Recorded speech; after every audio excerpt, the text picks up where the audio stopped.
Nesse vídeo, a gente vai ver como implementar, quer dizer, como trazer de volta o sistema de inicialização de scripts ou de comandos durante o boot do Linux através do arquivo RC local, que nas distribuições mais novas foi, entre aspas, desativado, mas, por exemplo, no Debian 8 ainda existia.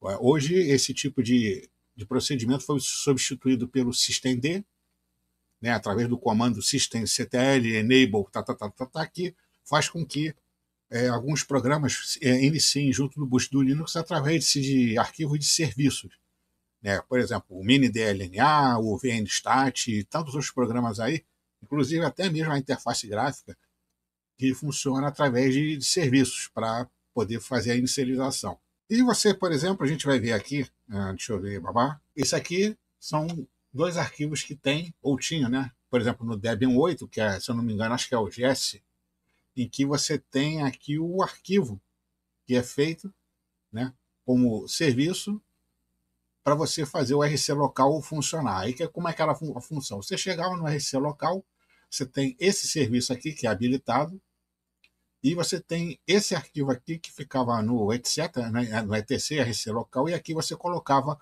o script de acordo com a sua necessidade. Então, se você precisasse colocar alguma coisa para iniciar aí, ou fazer alguma configuração que eventualmente no reboot da máquina fosse perdida, você poderia fazer com que essa configuração ficasse permanente ou automaticamente aplicada quando você inicia a máquina.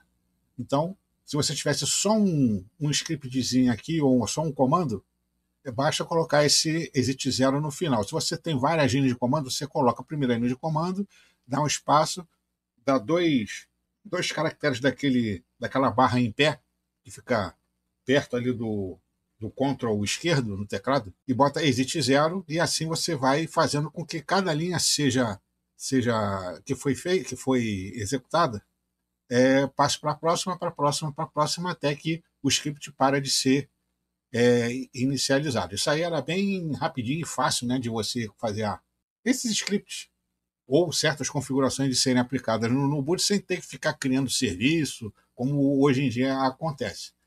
Então, o que a gente vai fazer aqui é trazer essa funcionalidade de volta. Nem todo mundo vai precisar disso. No meu caso, eu precisei. E vamos ver aqui, então, como é que a gente faz isso. Vou deixar isso aqui. Então, primeiro a gente vai editar o seguinte arquivo. Não vai editar, vai criar, né? Então, vamos ver aqui. Como é que é? Tem que estar como root, né? Você vai criar esse arquivo aqui. Não, deixa eu tirar o sudo. Eu já estou sudo? Não é sudo mesmo. Então tá lá. Então, user lib systemd system rclocal.service. Esse arquivo não existe, você vai ter que criar. Aqui, no meu caso, eu já criei. Você vai colocar esse conteúdo no seu nesse arquivo aí. Né? Você vai colocar o Unity, isso daqui, isso aqui vai estar lá na descrição do vídeo. E a gente vai ter também que criar essa pasta aí, o arquivo, e dar certas permissões de uso e tal. Então vamos lá. Então eu vou deixar essa basezinha aberta aqui. Já vou entrar aqui logo como o sudão mesmo, para facilitar. Então, já criei o arquivo, né? Colei isso daqui, Ctrl A, Ctrl X para salvar, e agora eu vou fazer esse negócio aqui. Na verdade, deixa eu botar isso aqui assim. Então, eu vou criar então agora a pasta, né? Então, vamos lá. -p, para fazer a criação das duas pastas de uma vez, né? A que já existe e a que vai ser criada, rc.d. Você podia entrar em etc, né? E depois botar make de rc.d. Mas com o -p ali você já faz a jogada toda. rc-d, pumba. E ali a gente vai criar então, pode escrever isso aqui, nano rc.d. Aqui vai ser rc.local, o nome do arquivo. Isso? Nano, etc. E eu já tenho aqui um comando. Você vai criar, o arquivo não vai existir, você vai copiar simplesmente isso daqui, ó. Seria o bin bash. Então vamos voltar aqui no nosso ORC local. Você pode colocar também, você pode colocar aqui o bin bash e aqui ele vai estar com o exit 0. Aí, Ctrl-O, Ctrl-X, você vai dar o comando, então, chmod -R 755, e agora você pode usar o comando systemctl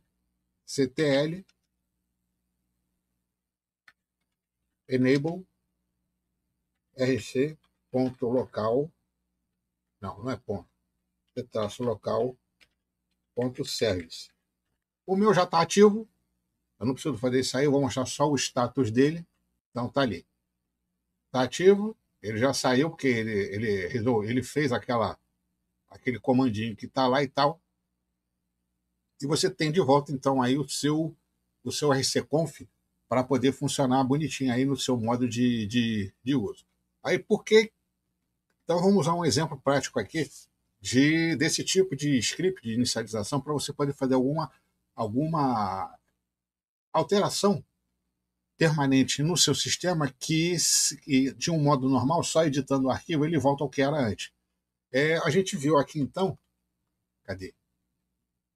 Nesse arquivo aqui, que tem esse comando aqui, processysnet pv4, tá. Então, esse comando aqui, ele é usado, então vou botar aqui como eu fazia naquele exemplo lá, né? Existe 0. Esse comando aí, ele faz com que essa opção do IPv4 no processes no caso dessa máquina aqui, ele não responda a requisições de ping vindas para essa máquina. Ela dá uma pingada, então vamos lá, ping 8888, mas ela não responde o ping dentro da rede.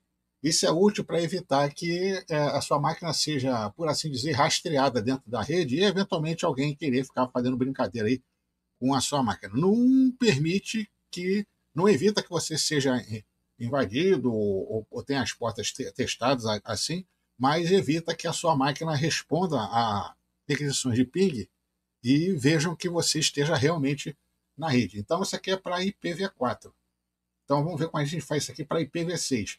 A diferença do IPv4 e do IPv6 é que o IPv6, todo endereço de rede, apesar de ter uma faixa de rede específica para IPv6 para a rede local, o IPv6 ele é aberto para a internet, por ter bilhões de endereços que podem ser alocados, já que o IPv4 já está saturado, por isso que foi desenvolvido esse IPv6 aí.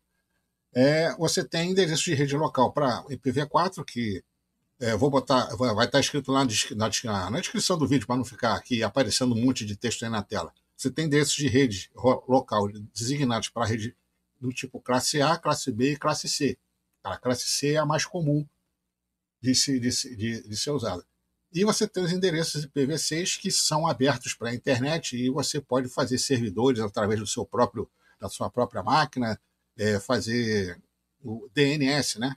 Botar registro DNS na sua própria máquina e tal. Então, pela sua máquina ficar mais aberta à internet, ela é mais propensa também a ser, eu não digo invadida, né? Mas prejudicada por ferramentas de que ficam procurando por erros aí, portas abertas e coisas aí que tem na internet aí. Então, uma das formas de você evitar que isso aconteça, principalmente no IPv6, é você desabilitar, então, a capacidade da sua máquina de responder a essas requisições de ICMP, né, de ping. Você também deveria fazer a mesma coisa, por exemplo, no seu roteador de internet. Você habilita lá o firewall e pede para ele dropar eventuais requisições de ping, né, para o seu roteador, que ele vai responder, e assim você também fica um pouco mais isolado na sua rede. Mas isso aí é um papo para um outro vídeo. Então, no caso aqui, o IPv6, o IPv4 é esse aqui. Agora deixa eu ver aqui qual é o IPv6. Como é que é mesmo? Fernando, Cross, Cis, Net, IPv6, deixa eu ver aqui, ICMP. Não vou botar nano, não. Vou botar o CAT. ICMP, tá ali. Echo, Ignore All. Então, ali está marcado que está 0 e ele tem que dar 1. Né? Então, vamos ver aqui o IPv4. Por causa daquela alteração lá, errei? IPv4. Olha que bosta. Tá bom. É um modo difícil mesmo. Ô, caceta. Ah, cadê? Tá lá. ICMP, echo, ignore, now. Então, o meu aqui é 1. Então, é isso aqui que esse script está fazendo. Se esse comando não tivesse aqui no início, quando eu reiniciasse a máquina, mesmo se eu tivesse feito a alteração manualmente, quando a máquina volta ao que era, quando você dá boot na máquina, ele volta aquele 1 ali para 0. Então, esse script vai fazer exatamente isso. Ele vai botar o 1 na inicialização do sistema, e isso aqui ele deixa ele um pouco mais, por assim dizer, permanente. Então, deixa eu voltar lá no IPv6. IPv6, ICMP. Então, é echo ignore all. A gente vem aqui, eu vou copiar então esse negócio aqui, e aqui eu vou mudar também IPv6, ICMP, acho que aqui é echo, deixa eu voltar lá, como é que era? Echo ignore all. É isso aí? Echo ignore all. Então tá aqui. Com esses dois comandos aqui, os dois arquivos eles vão ser de 0 passado para 1. Esse primeiro é para IPv4, esse segundo para IPv6, e ele vai evitar que essa máquina ela seja pingada por outras máquinas na rede local ou, se for um IPv6, na rede externa aí da internet. Então, Ctrl X, deixa eu dar um restart aqui só para ver qual é. Vamos ver se deu certo. Oh, deu certo. Aí será que funcionou mesmo? Vamos ver aqui.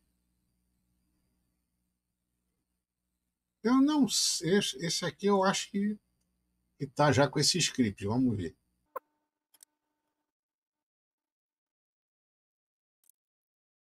Vamos ver aqui o IP da minha. Essa máquina aqui é rede local 103.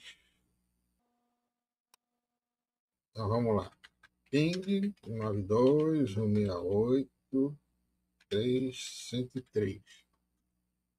Então a minha máquina ela não responde ao ping. Se aquilo estivesse em 0, responderia. Agora vamos fazer o contrário. Todo RIP config. Aqui deve ser 117. 117. Agora vamos ver como essa máquina aqui vai responder aquela de lá. Então vamos lá. Ping 192.168.317. E essa máquina virtual ela também está com o mesmo recurso habilitado de ignorar o ping do IPv4 e IPv6. Não está tendo resposta. Então isso aí evita que as máquinas fiquem mais vulneráveis dentro de uma rede local por alguém que queira fazer uma gracinha qualquer na rede local para IPv4 e IPv6 evita também gracinhas maiores, já que no IPv6 a sua máquina está aberta para a internet. E esse aí é o nosso vídeo. Então, aquela história de sempre, né? Se você gostou do vídeo, também se não gostou, pelo amor de Deus, não assine o canal, não faça comentários, não publique em rede social, não dê joinha, não faça porra nenhuma. Eu tô de saco cheio de ficar postando coisa no YouTube. E depois a gente vem com outro vídeo maneiro aí sobre qualquer coisa. Então, valeu!